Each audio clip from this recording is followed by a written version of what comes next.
The Free Roamer now has a utility rack on the front. Got that from the FRP website. Got it assembled yesterday and noticed that the screws they provided were way too short and it would be impossible to wrap around this front end fork, so I had to source my own screws. These screws are actually from a TV mount kit that I've had forever, so I used those. They fit perfectly, they threaded perfectly. So I'm like, I'm just gonna use those. And it's turned out great. So one thing I had to be careful with is I didn't want to have the mount coming down below here, because this is the area where it's supposed to, give you a little bit of suspension, and I don't want it cramming and crushing everything. So yeah, I kept it up here where it's gonna be safer.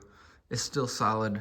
The light, I tested it in the dark. It still shines really far, although it kind of makes a slight pattern on the ground right in front of the bike of this, but it's still more than enough to see far. It still lights up really far regardless. The only downside is if you have anything here on the front, it's gonna block the light. So the option is to either just have stuff during the daylight or move the light probably to like somewhere over here. I don't know, but you know what I mean. It's not gonna be a perfect rig, but it's still cool. I've got a lock as well here, so nobody steals my stuff. And I made sure to position the lock to where it's not gonna interfere with steering.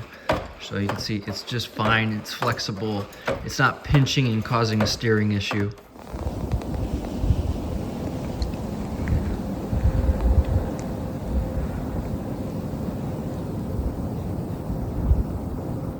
Well, it's 10 degrees Fahrenheit outside, 94% humidity. I'm gonna do a cold start on both my mini bikes. It's supposed to get down to -2 actual temperature here, Fahrenheit, and -10 plus wind chill tonight. So for being early December, this is quite different than what we're used to here. Oh, this will be fun. It is unreal how cold it is out here. And I'm bare hands like a crazy man. Here we go.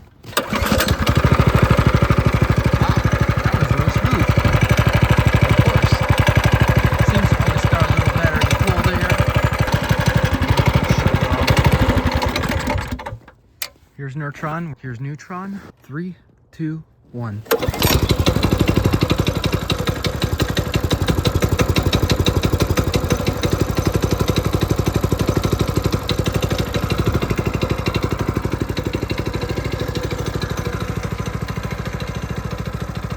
Just in that short time, the temperature's already dropped even more. So, why do I have two bikes? How long have I had the bikes? So, 2019 is when I got this bike. I got it in September, got it off of Amazon as a Massimo MB200. It was a camouflage version of the bike, so had like a darker green frame with the camo tank and the camo fenders. And what got me started in mini bikes was my old friend was bugging me. He's like, yo, you gotta get a mini bike. And I was like, I don't know if I'm gonna do that. I'm like, I don't think so. But same day, he convinced me to get a mini bike, and lo and behold, I bought one probably about, almost a month later. It arrived, put together. It was a stock one at the time, so it came with the 196cc, and that quickly changed. I'm like, it's gotta go faster. It'd only do about 20 with me on it. I was a lot more heavy set then too. And so I replaced it with the Predator 212, and decided to remove the governor and kind of kaboom later on. Ended up going with the Tilley 212, which is now on this bike.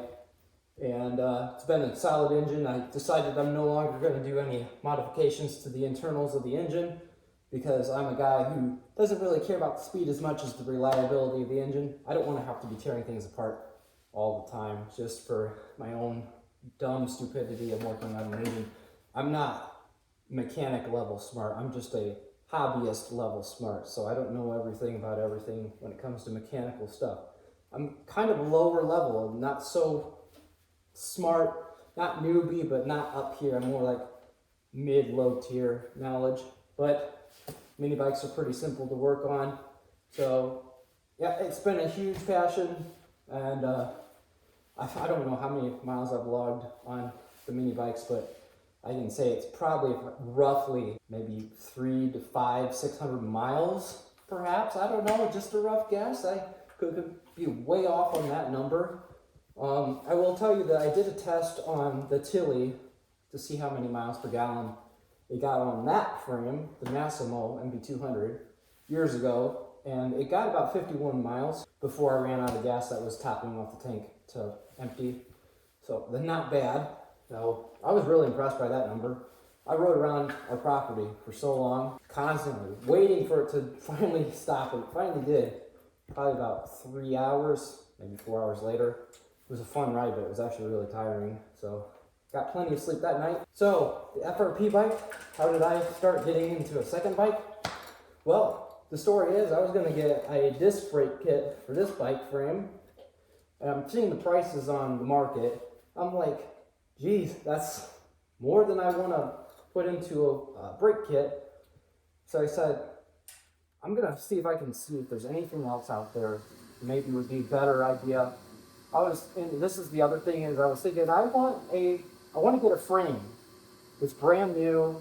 It doesn't cost too much. That I can just do everything myself on, rather than buying a whole bike that's already ready to go and having to tear that out and waste a little bit of money for the things I don't need.